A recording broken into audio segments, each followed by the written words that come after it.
Maintenant, on va procéder de la mise à la voiture du cheval. Tout d'abord, nous allons bien évidemment mettre un casque sur notre tête parce que nous sommes dans une activité sportive équestre et que toute activité sportive équestre doit se faire pour des mesures de sécurité avec un casque.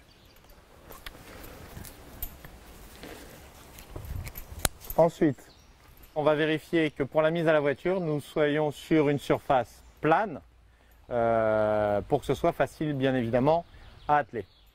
La fonction du coéquipier est déterminante dans cette phase de mise à la voiture, comme on le verra tout à l'heure dans le fait de retirer le cheval de la voiture, donc de dételer, atteler, mettre à la voiture, dételer, le retirer de la voiture.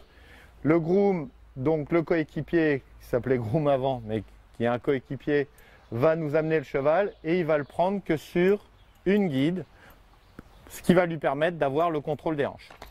Le coéquipier va se positionner devant le cheval. Il va faire attention parce que dans cette phase-là, c'est lui qui va être garant de la sécurité. Lui, il va faire attention, le coéquipier, au fait que le cheval ne bouge pas, reste à sa place. S'il tient les guides, qu'il tient les montants de bride, on va être sur une situation plutôt dangereuse parce que le cheval va réagir à cette tension-là. Donc il va rester devant le cheval et va surveiller que le cheval n'avance pas.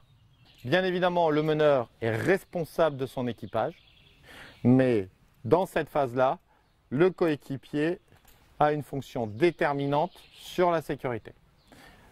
Le meneur va mettre le cheval à la voiture, le coéquipier, lui, va garantir sur le fait que le cheval ne bouge pas dans cette phase-là.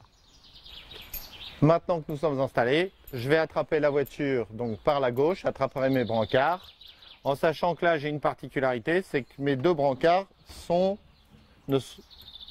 ensemble, hein. Il n'y a pas des brancards indépendants. Donc là, je vais amener la voiture à mon cheval et venir mettre mes brancards dans mes porte-brancards. Mon coéquipier de l'autre côté de la voiture me donnera juste un coup de main pour y poser le brancard.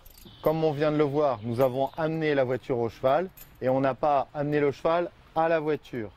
Parce que amener le cheval à la voiture comporte un risque si le cheval vient taper dans la voiture parce qu'il recule précipitamment. Donc on amène bien la voiture au cheval. Ce qui nous permet de le faire, c'est que les voitures d'aujourd'hui, elles sont plutôt légères.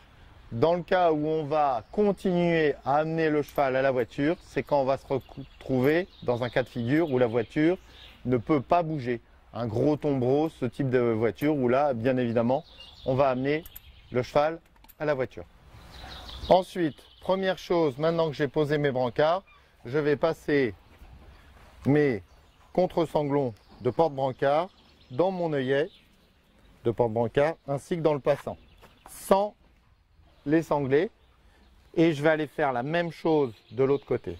Juste avant, je vais dégager ma guide pour la passer par-dessus mon brancard, que si jamais j'ai besoin d'intervenir, je puisse facilement l'attraper. Donc, je vais bien évidemment passer mon contre-sanglon de ce côté-là. Ensuite, je vais attraper mon premier trait, le passer dans mon porte-trait et aller le boucler à mon palonnier où nous avons des mailles de sécurité. Et je vais aller faire la même chose de l'autre côté. Je prends mon deuxième trait, je le passe dans mon porte-trait et je vais boucler sur mon palonnier. Voilà.